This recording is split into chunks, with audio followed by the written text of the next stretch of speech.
Muy bien. Primera, por favor. Entonces, ¿qué es la confesión? Para entender qué es la confesión necesitamos saber qué son los sacramentos.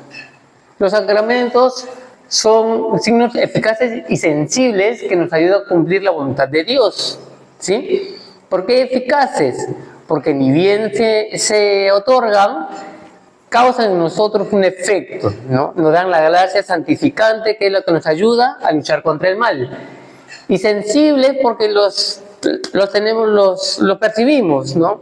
La comunión, pues, con el gusto, la unción de los enfermos por el óleo, igual que el bautizo con el agua, y la confesión, pues porque lo decimos y el sacerdote lo oye, y el sacerdote nos perdona y nosotros escuchamos ese perdón. Entonces, ahí vamos viendo eso. Muy bien, y los sacramentos se dividen en 3 partes, y la confesión es uno de los 2 sacramentos de sanación que nos ofrece la Iglesia. Siguiente, por favor.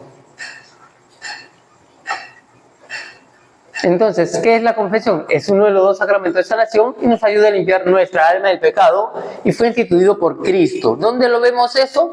En el capítulo 19 de Juan, versículos del 20 al 22. En resumen, porque se me quedó la Biblia, me van a disculpar, lo que nos cuenta este capítulo es que después de haber muerto Jesucristo y haberlo enterrado, o sea, mejor dicho, después de la resurrección, el mismo día de su resurrección, se aparece en un salón cerrado, puertas y ventanas, y le dice a sus discípulos: la paz sea con ustedes. Dice, nos narra la Biblia que mostró su mano de sus costados, para que vean que realmente era Él, y le dice: como el Padre me envió, yo los envío a ustedes. Sopló sobre ellos el Espíritu Santo, el que tanto estaba hablando la señora, y les dijo: a quienes ustedes perdonen los pecados, les quedan perdonados, y a quienes no, les quedarán retenidos. Esa es la lectura en la cual sabemos que Cristo instituye la confesión. Siguiente, por favor. Muchas gracias. Ahora, ¿cómo sabemos que es un sacramento? Todo sacramento necesita estos 4 requisitos: un sujeto, un ministro, materia y fórmula de fe. En este caso, el sujeto es todo bautizado que esté en calidad de pecador. ¿Sí? El ministro puede ser el presbítero, que es el sacerdote que todo el mundo conoce, o el obispo. Y en casos especiales, el papa, que es el obispo de obispos. La materia, pues los pecados, de preferencia los pecados mortales, puesto que los pecados veniales se limpian en la liturgia, en el momento del piedad, que es el acto de contrición, con una buena atención del Evangelio y homilía, y con el rezo consciente de lo que es el Padre Nuestro, rezando el Padre Nuestro con conciencia y entendiendo cada palabra. Los pecados veniales se nos borran, pero los mortales no. Para eso está el sacramento de la penitencia. Y la fórmula de fe es la oración que el sacerdote da al final de cada confesión. La forma larga es, pues, por los poderes que la Iglesia me dio o me instituyó: yo te absuelvo de tus pecados en nombre del Padre, del Hijo y del Espíritu Santo. La forma rápida es simplemente: yo te absuelvo de tus pecados en nombre del Padre, del Hijo y del Espíritu Santo. Las 2 formas valen. Todo sacramento cumple estos 4 requisitos. Ahora, para poder, siguiente por favor, para poder hacer una buena confesión, ¿qué necesitamos? Pues necesitamos cumplir estos 5 pasos. Primero, un buen examen de conciencia. ¿Cómo hacemos un buen examen de conciencia? Bueno, nos ayudamos de los 10 mandamientos y de los 7 pecados capitales, o de los 7 pecados capitales. ¿Y qué analizamos? ¿Todo lo malo que hemos hecho? No, analizamos tanto lo bueno como lo malo, porque si no, no vamos a reconocer lo malo. No podemos confundir las cosas. Una vez que hemos hecho un buen examen de conciencia, tenemos que darnos cuenta de que eso que es pecado nos tiene que molestar, nos tiene que doler, nos mantiene inquietos. Es lo que nosotros llamamos dolor de corazón.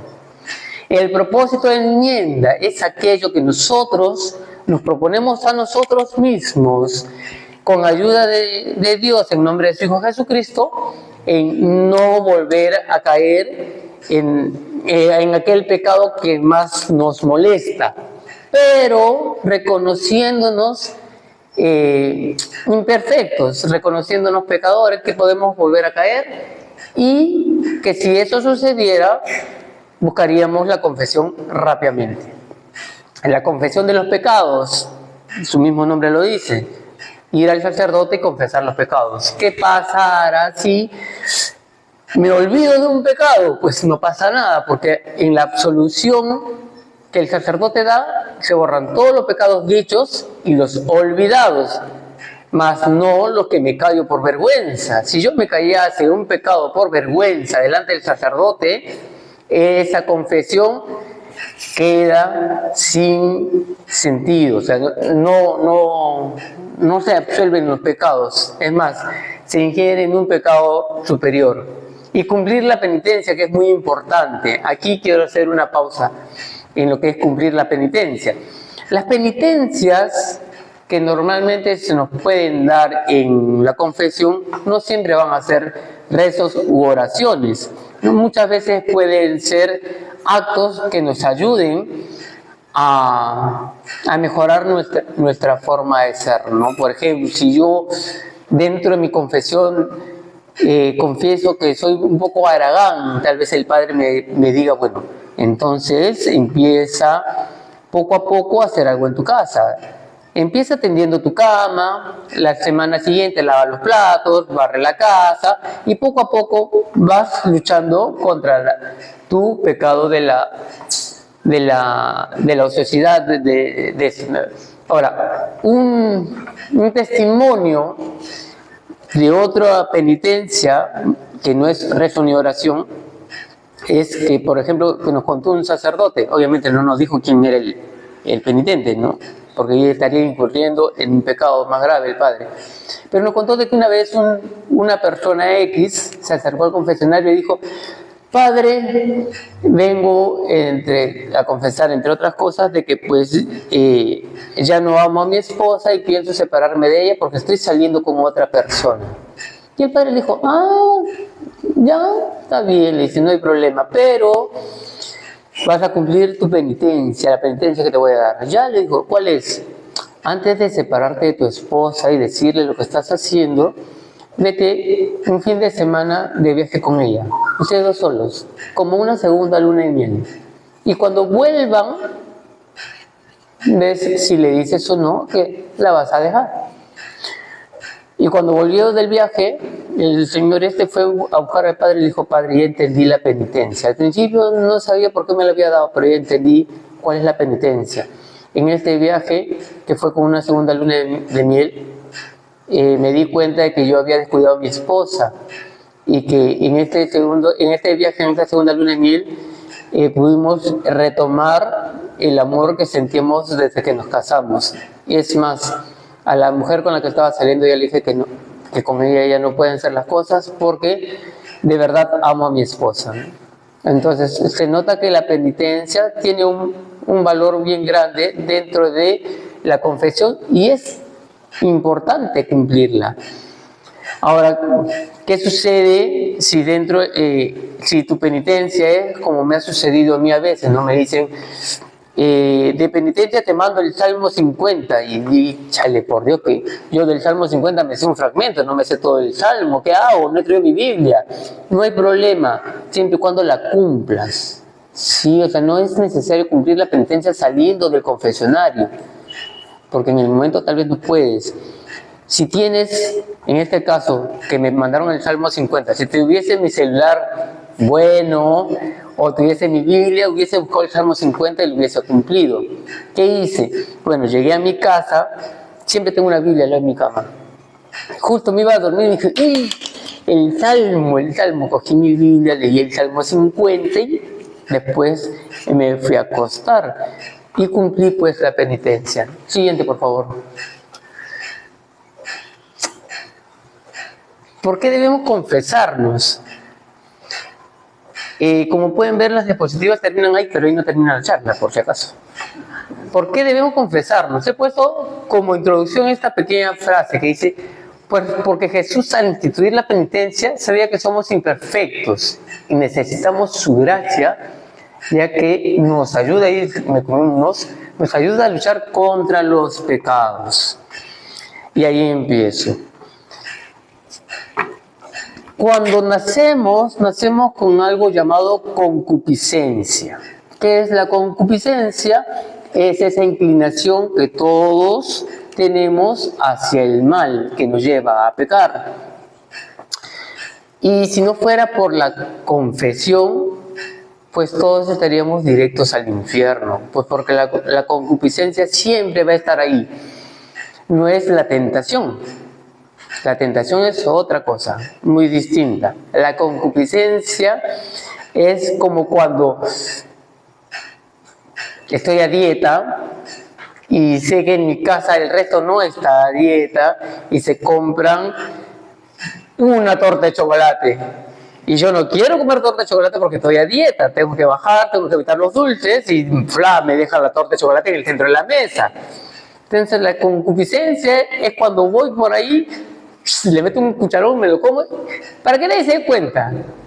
Ya caí, ya cometí el error y hice lo que no debo. Entonces, Jesús sabe que somos imperfectos. Jesús sabe que vamos a caer.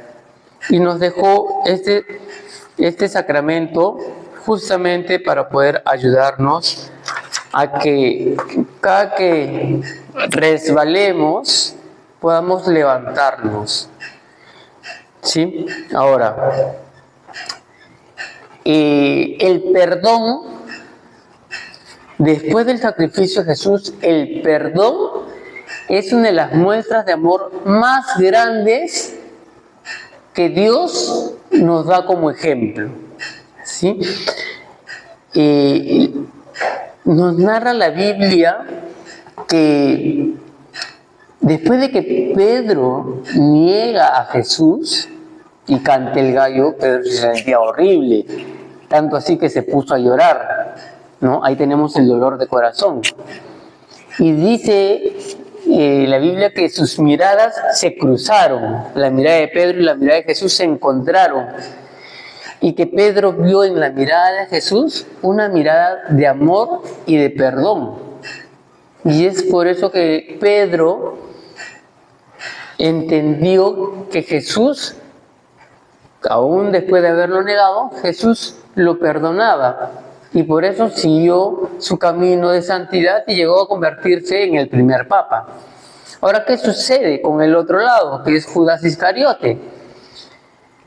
Se nos dice que Judas, después de ir a hablar con Caifás y devolverle sus monedas, a la hora de salir del Sanedrín, también cruza mirada con Jesús. Pero el dolor que tenía Judas no le permitió ver la misma mirada de amor y perdón que vio Pedro. ¿Qué vio Judas? Judas vio su error. Judas vio a la persona que amaba a punto de morir. No vio perdón, no vio amor. ¿Y qué hizo? Fue y se colgó. ¿No? Cometió un pecado mortal más grande, ¿no? O sea, el quitarse la vida, no dejar que sea Dios quien decida por su vida.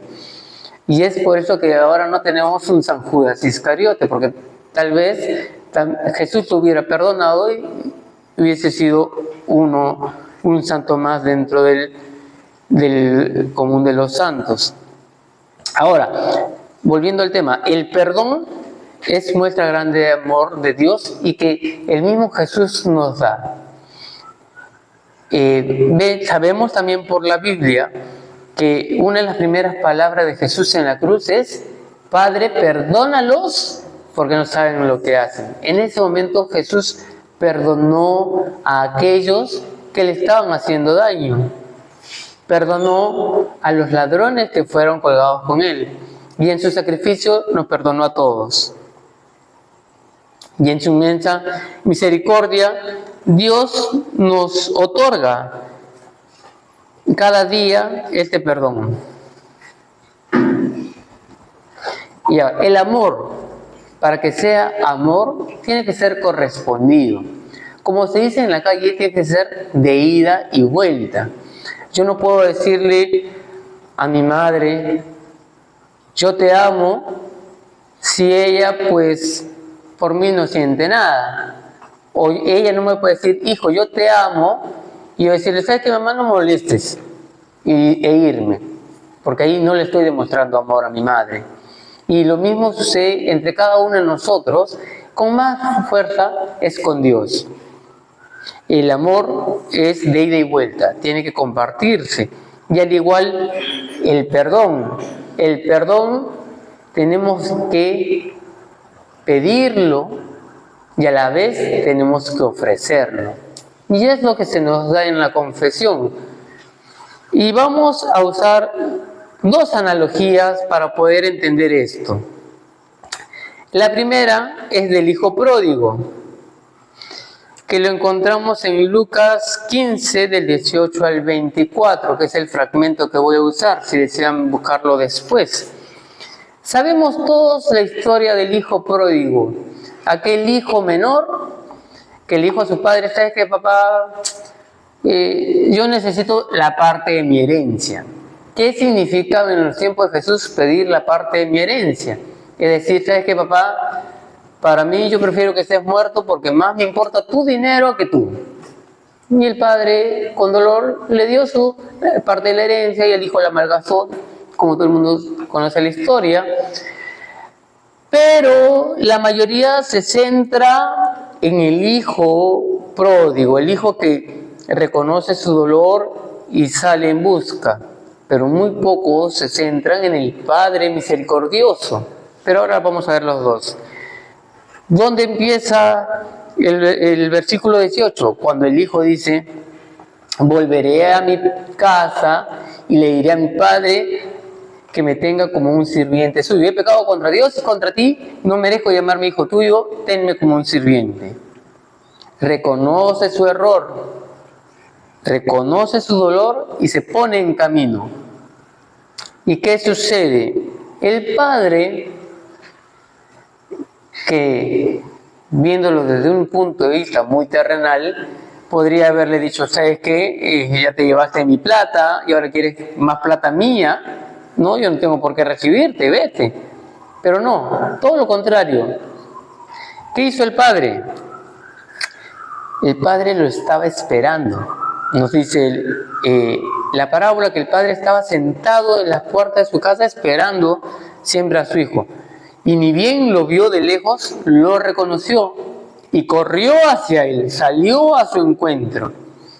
Lo abrazó y le devolvió su dignidad de hijo. ¿Cómo es esto? Le puso anillos en las manos, le puso sandalias, le cambió de ropa. En otras palabras, al darle ropas nuevas, le dio dignidad. Ya no eres sirviente, eres hijo. Al ponerle sandalias, le estaba diciendo, eres parte de nuestra vida. Al ponerle los anillos, eres tan hijo como cualquiera, eres parte de mi familia. ¿Y qué hizo además? Hizo una fiesta, ¿no? Mató al cordero cebado e hizo una gran fiesta porque el hijo estaba muerto y ha vuelto a la vida. Cuando nosotros pecamos, estamos como ese hijo. ¿Ya? Le decimos a Dios, ¿sabes qué? Tú me has dado tus dones, pero prefiero usarlo como me da la gana. Tus leyes me aburren, voy a hacer con mi vida lo que quiero. Pero cuando sentimos ese dolor de corazón que hemos visto hace un rato y nos reconocemos que hemos hecho mal, venimos a buscarlo, a decirle: he pecado contra Dios y contra ti. Bueno, he pecado contra ti, porque es Dios. ¿Y Él qué hace? Él nos abraza con su amor y nos reviste de dignidad, de la dignidad de ser sus hijos. Y en el cielo los ángeles celebran una fiesta por cada uno de nosotros que se confiesa. Ahora, la otra analogía es la boda de Canaán. ¿Qué sucedió en la boda de Canaán? Pues se celebraba una boda, dos parejas que se juntaban, pero lo resaltante aquí es el vino. En la Biblia, el vino simboliza alegría y vida, ¿sí? Ahora, obviamente, estamos hablando de un vino que se toma mesuradamente. ¿Y qué sucedió en esta boda? ¿Qué sucedió en esta lectura? El vino se acabó. ¿Y quién se dio cuenta? María, madre de Jesús. Y fue y le dijo a Jesús: oye, hijo, se les acabó el vino. Y después que va y dice a los empleados: hagan lo que él les diga. Cada que nosotros pecamos, María, como nuestra madre, siempre está atenta de nosotros, tratando de guiarnos y cuidarnos para que no pequemos. Pero Dios nos creó libres, y dentro de esa libertad, pues normalmente cometemos estos errores. Y María siempre está pendiente de nosotros y diciéndole a su hijo: Jesús, mira, Manuelito, Teresita, ¿no? Martín, se les ha acabado el vino. ¿Y qué dice Jesús hoy? Pero ellos son libres. Y María viene donde nosotros nos dice: hagan lo que Él les dice. ¿Y qué es lo que nos dijo Jesús? Acerquémonos a hacer un pacto de amor. Tú pídeme perdón, yo te perdono. ¿Y qué es lo que sucedió? Volviendo a las bodas, Jesús pidió que llenaran unas tinajas de agua. Recordemos que Él es el agua viva. Jesús es el agua viva. Y cada que nosotros vamos a la confesión, es Jesús quien llena nuestra vida de esa agua viva y la convierte en vino, en el vino mejor. ¿Qué decía el mayordomo en la boda de Canaán? Todo el mundo sirve primero el vino bueno y el malo lo deja para el final. Pero ustedes han dejado el vino mejor para el final. Entonces, en la confesión, Jesús nos da de ese vino mejor para que nuestra vida esté llena, no de cualquier alegría, llena de la alegría de vivir en el amor de Dios. Yo justo llegué cuando la señora, discúlpeme su nombre, la señora Lourdes nos hablaba justamente del Espíritu Santo, de la alegría del Espíritu Santo. Y justamente ese vino nuevo que Jesús nos da es la fuerza del Espíritu Santo que entra en nosotros, que lo conocemos como la gracia santificante. La gracia santificante se manifiesta en cada uno de los sacramentos. Y es esa gracia santificante la que nos mueve a luchar cada vez más contra el pecado. Dentro, así como Dios nos dejó 10 mandamientos y que es conocido como la ley de Dios, la Iglesia también tiene su ley, tiene 5 mandamientos. Para los que no lo conocen, es asistir a misa frecuentemente o mínimo una vez al año en Pascua, comulgar frecuentemente o mínimo una vez al año en Pascua, confesarnos frecuentemente o mínimo una vez al año en Pascua. La otra es el ayuno y el último es ayudar a la Iglesia en forma material. Nos quedamos con la que nos toca en este momento, la confesión. Si somos personas que no frecuentamos mucho la parroquia o algún grupo parroquial, la Iglesia, dentro de su misericordia, como cuerpo místico de Cristo, nos propone que nos confesemos una vez al año. Pero si somos personas frecuentes a un grupo parroquial, a la misa, a la parroquia, lo que se recomienda es una vez al mes o cada 15 días. ¿Por qué? Una vez un sacerdote me dijo, ¿sabes qué? Así no tengas nada que confesar, anda, confiésate. ¿Por qué? Le digo, padre, si no tengo nada que confesar, ¿cómo voy a ir? Me dijo, porque así vas a tener dentro de tus hábitos el acercarte a la confesión. Ahora, hay amigos que me dicen, ay, yo prefiero irme a confesar a San José, a la Caridad, a las Nazarenas, a cualquier otro sitio, pues porque me da vergüenza que el padrecito me ve, siempre le diga el mismo pecado.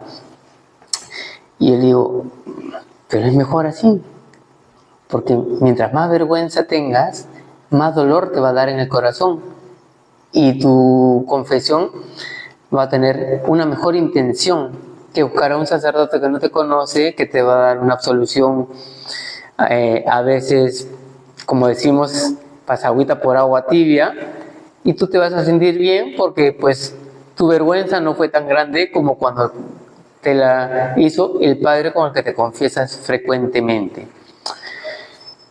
Y yo recomiendo también lo mismo, ¿no? O sea, no huyas del Padre, pues porque te va a dar una penitencia grande. Como, esta es una anécdota. Estábamos una vez en una jornada del decanato y un amigo de la parroquia de la Encarnación quería confesarse y justo se confesó con el Padre Carlos. Y cuando vino dijo, si yo no me vuelvo a confesar con ese curita nunca más. Y yo le digo, ¿por qué? Porque me han mandado un rosario entero por mi pedido. ¿Y que le habrás confesado? Pues no, es algo suave, ¿no? Me decía. Pero no le tengamos miedo a la penitencia, así sea un rosario o un viaje con tu esposa a la que quieres dejar, o hacer aquello que te puede molestar. Si no, acerquémonos a la confesión sabiendo que nos vamos a encontrar no con el curita de turno, sino con el mismo Jesús.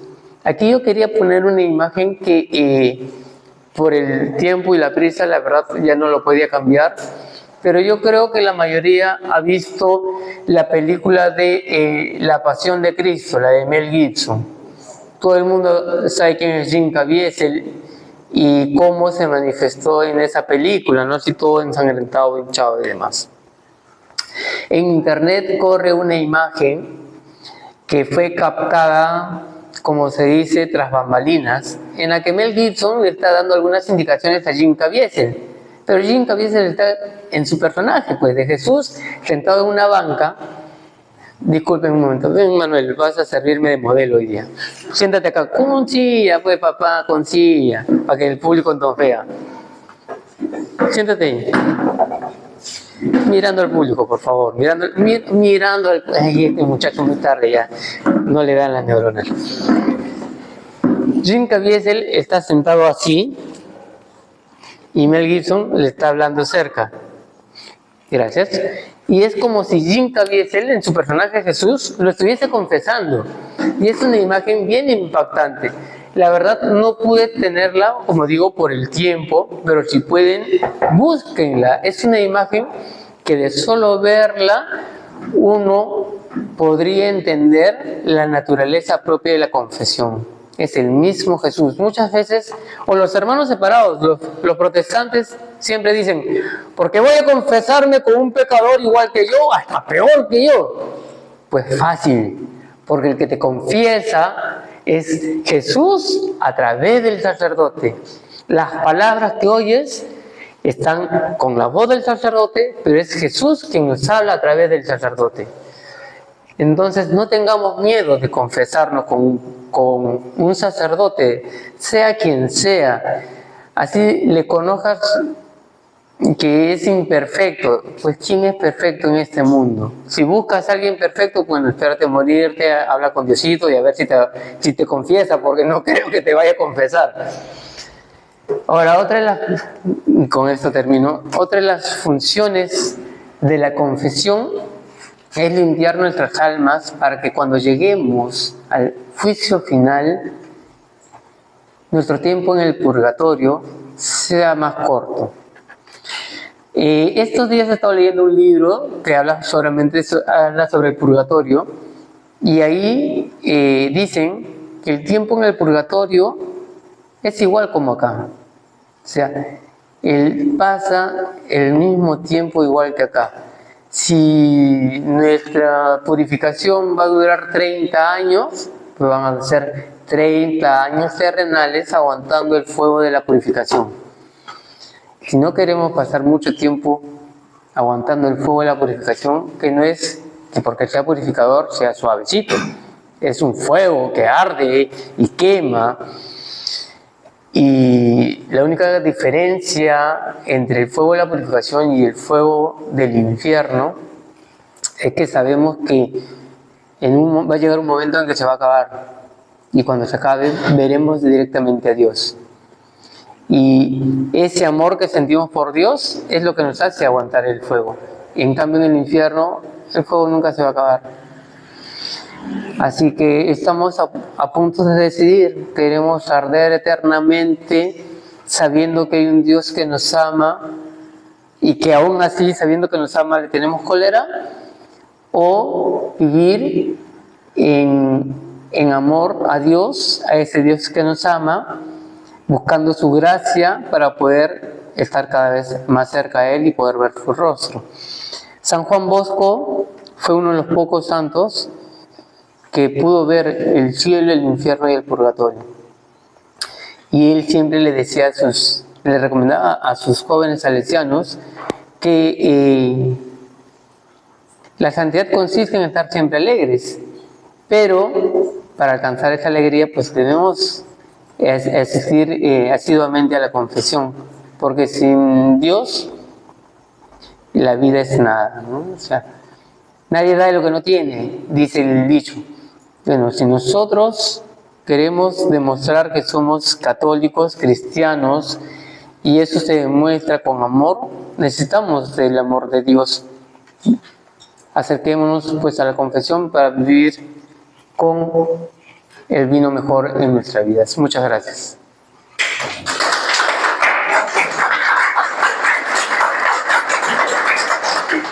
Por favor, no quiero sonar grosero, pero normalmente no me gustan los aplausos. Hay un grupo llamado Taquillapta, que es un grupo de música católica folclórica, que tiene una canción, que tiene una frase que para mí es muy bella, que dice: no queremos los aplausos de la audiencia, no Señor, porque es otro el que canta a través de nuestra voz. Y si suenan palmas fuertes, no será en nuestro honor, sino aquel que vierte su sangre en nuestra canción. En este caso, en la exposición. Ahora sí, muchas gracias. ¿Alguna duda, alguna pregunta? ¿Perdón? ¿Alguna pregunta, por favor? ¿Tiene alguien? Sí, Carlitos.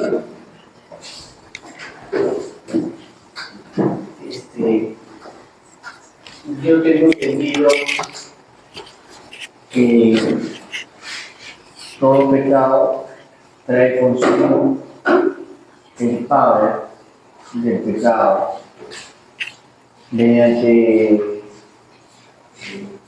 una penitencia que tienes que hacerla pagar dependiendo del pecado. Esa es la duda que yo tengo. Puede ser en poco tiempo, puede ser en mediano tiempo, puede ser durante toda tu vida. Porque hay personas que han pecado fuerte en esta vida, en su primera juventud, y después se han arrepentido a buena hora, pero tienen que pagar. Y por eso existe también la indulgencia plenaria.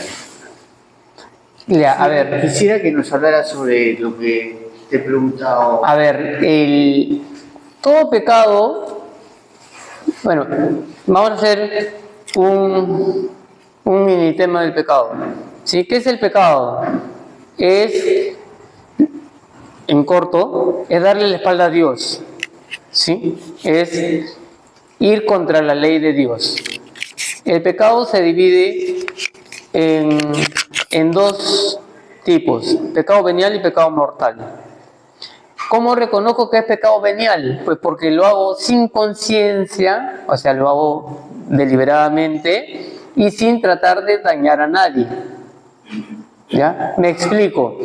Tengo un amigo, por ejemplo, Manuel, que ya se nos fue. Imaginemos que Manuel toca el violín. ¿Ya? Y me dice, oh, mira, voy a dar una serenata y quiero que escuches. Y se pone a tocar el violín y yo, pues, un poco desastroso, el pobre muchacho, porque él es veterinario, no violinista. Pero yo, de buen amigo, en el momento le digo, oh, sí, está sonando chévere. Pues pon un che más al final, pero está sonando chévere. Le estoy mintiendo. Pero no lo hago con conciencia de querer hacerle daño, sino lo hago simplemente por quedar bien con un amigo. Eso es un pecado venial. Un pecado mortal, ¿cuál sería? Tengo una casa que se está cayendo a pedazos, pero quiero venderla. ¿Qué hago? La parcho así rápidamente para que parezca nueva y la vendo 3 veces el precio que tiene. Eso es un pecado mortal, ¿por qué? Porque estoy haciendo con conciencia una venta de algo que tiene un valor menor al que lo estoy cobrando y encima puede causarle daño a las personas que viven ahí. ¿Me entiendes? Ya, muy bien, hasta ahí estamos todos de acuerdo. Tú me dices, todo pecado trae un pago. Ya, ese pago del pecado no lo vivimos acá. Este pago del pecado, si no lo confesamos, lo vamos a cobrar en el infierno. Si nos confesamos, aunque nos confesemos, ese pecado deja marcas en el alma. ¿Sí? Es como tuviésemos un vidrio y detrás de él hay un paisaje hermoso. Pero yo tengo este vidrio empañado. ¿Qué hago? Cojo un trapo y lo limpio así, de cualquier manera. No lo limpio parejo. ¿Se ve el paisaje? Sí, pero también se ven las manchas del empaño. Eso es lo que causa el pecado en nuestras almas. Ese pago es la purificación que digo en el purgatorio, en el cual se va a terminar de limpiar el vidrio. Pero nosotros que nos confesamos vamos a poder estar al lado de Dios. En cambio, el que no se confiesa nunca va a poder estar al lado de Dios. Estos son los pagos. Ahora, hay algo que se llama consecuencias del pecado. Las primeras consecuencias del pecado son el dolor y la muerte, que está en la Biblia, en el Génesis. Eso lo tenemos todos. Todos sufrimos dolores. Al pecar nos duele el corazón, el alma. Más allá de los dolores físicos, por consecuencias de cosas que habíamos hecho anteriormente. Pero eso es muy distinto a lo que podría ser los pagos propios del pecado. ¿Alguien más tiene alguna duda o pregunta? Dígame, señor. Bueno, yo quiero asumir. Realmente sí me acordé porque la Biblia estudia eso a las Nazarenas y ahí me conocí, ¿no? Y ya habíamos recorrido ya por todos lados, no había confesionario, ni era el día de la confesión. Entonces, fuimos a la Nazarena y había disponibles, ¿no? Entonces, me confieso que cuando estoy casi ya por terminar la confesión, me doy cuenta que el padre se había dormido. Y entonces, yo veo que se está despertando cuando yo termino y él igual me absuelve. Yo por dentro decía, ¿me valdrá esta confesión? ¿No me valdrá? Pero ahí me acordé de eso mismo, o sea, yo decía, bueno, en realidad es Jesús el que sí me ha escuchado y el que me está absolviendo por intermedio del Padre, aunque el Padre se haya dormido, ¿qué voy a hacer? Y ya me toqué. Suele pasar, sí, sobre todo cuando son mayorcitos o porque tienen muchas horas confesando. Claro, sí, pero... Yo me fui bien temprano, pero ya pues de las horas pude ignorar. Sí, pues... Me pasó, entonces a mí me atormentaba un poco y si yo tengo que volverme a confesar, no sabía. No. De pronto recordé eso, ¿no? No es él, sino es el mismo Jesús, claro. Sí. Así que sí, como se dice, la confesión es válida porque es el mismo Jesús. Ahora les cuento una que me pasó. La vez pasada tuve una discusión con mi hermano, ¿sí? No llegamos a pelearnos ni nada, simplemente fue un intercambio de palabras, y cuando vine a misa, la verdad es que ya no me acordaba de la discusión. Voy, comulgo, y cuando estoy orando, se me viene a la mente, dije, ay, por Dios, creo que pequé. Me fui corriendo para el padrecito, Padre, ha pasado esto. Y me dice, no te preocupes, recuerda que en el acto de contrición se borran los pecados y ha sido solo una discusión, no ha sido nada a conciencia, así que ya pues eso se eliminó y tu comunión es buena, no hay ningún problema. Me estaba olvidando de eso. Todo aquel que comulga sin confesarse está haciendo se puede decir doble pecado, pero no es un doble pecado, sino que le está dando una potencia más fuerte a los pecados anteriores, porque está recibiendo a Cristo, que es puro, en un cuerpo impuro, ¿no? O sea, está manchando al mismo Cristo. Y hay pecados, como dije hace un rato, que solo los obispos pueden confesar, tipo el aborto, el asesinato y algunos otros que son fuertes, que solo los obispos pueden confesar. Pero hay confesiones que solo el Papa puede hacer. Normalmente son confesiones clericales, que un sacerdote haya roto el sigilo de la confesión y haya contado al mundo, pues, que tal persona en confesión dijo esto, o que haya roto algunos de sus votos o cosas por el estilo, que eso solo lo confiesa el Papa. Normalmente la mayoría de pecados son confesables por algún presbítero común. Para los que desean confesarse frecuentemente, en cualquier día de la semana, las nazarenas atienden todos los días para confesiones. En las mañanas, si no me equivoco, es de 9 a 1 y en las tardes de 3 a 6 o 7. Y en San Pedro confesan todos los días de 9 a 11. En San José, en horario de misa. Acá los viernes de 4 a 6.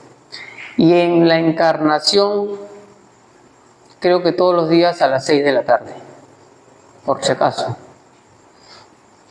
Sí, también quería un poco comentar de que la confesión es muy buena para la salud mental en general, ¿no?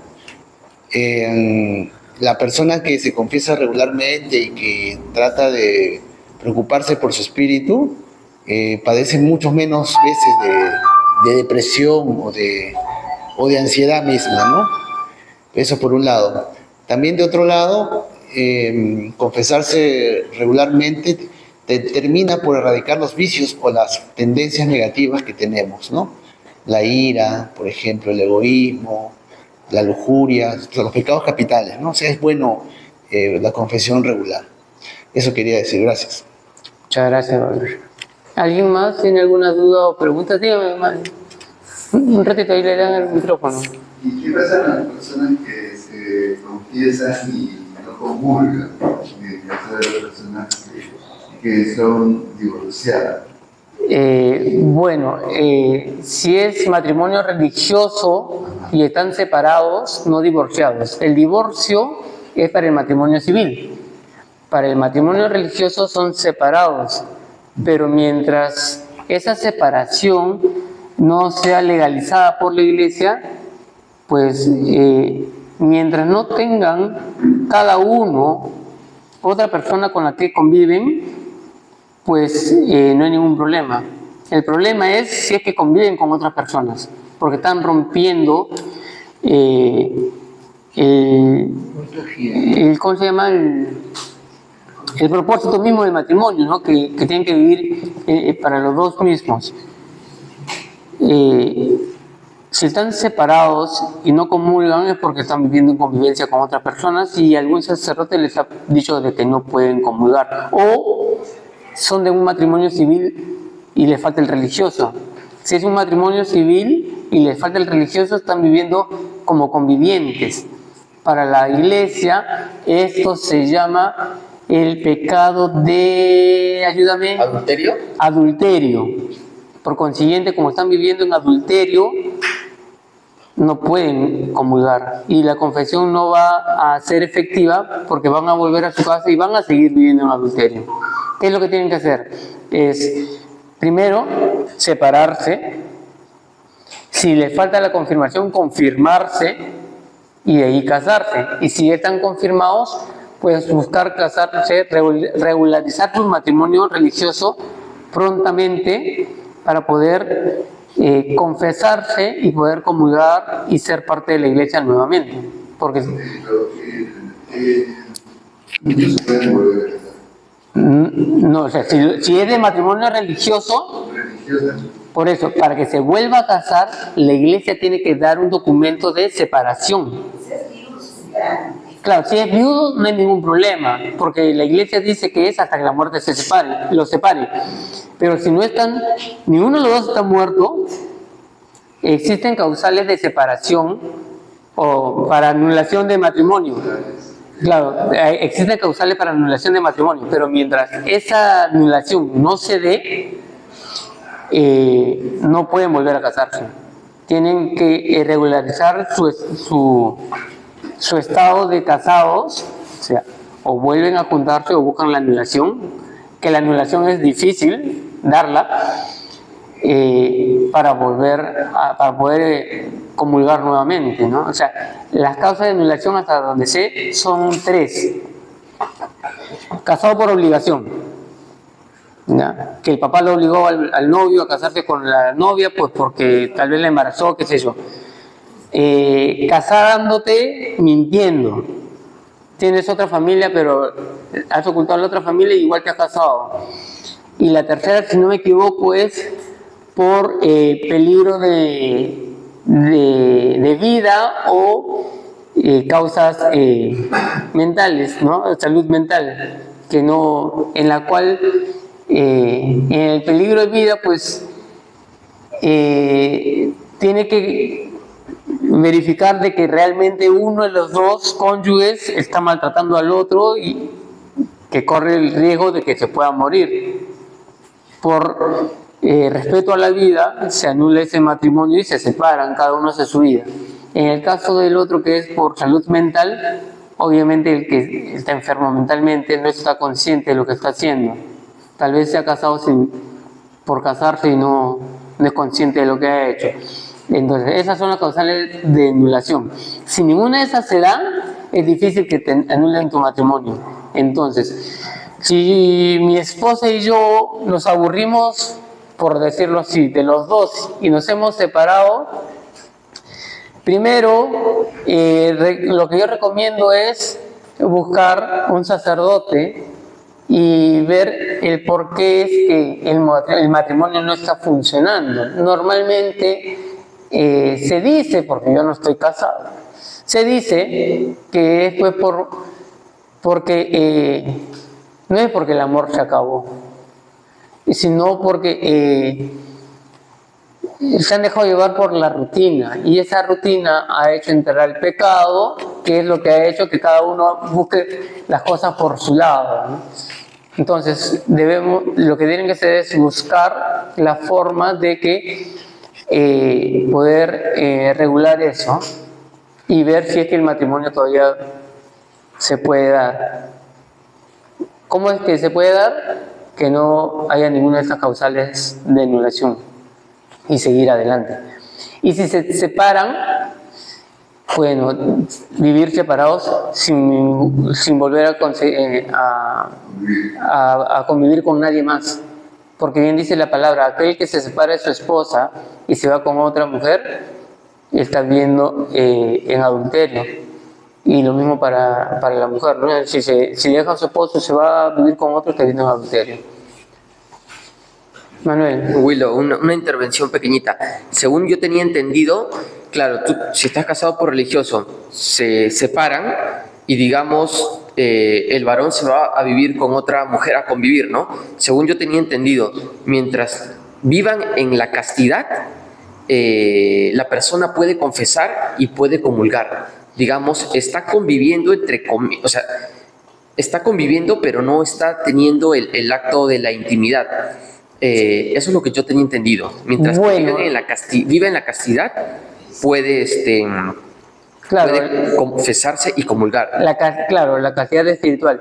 Lo que normalmente se conoce como convivencia, pues es una vida matrimonial sin estar casados, que por eso se le llama adulterio. Pero si es como dice Manuel, que pues conviven sin tener relaciones sexuales, bueno, la confesión y la comunión es permitida, claro. Muy bien. El caballero quiere hacer una consulta. Buenas. Sí, un ratito, le están trayendo el micrófono, así. Muy bien, siga.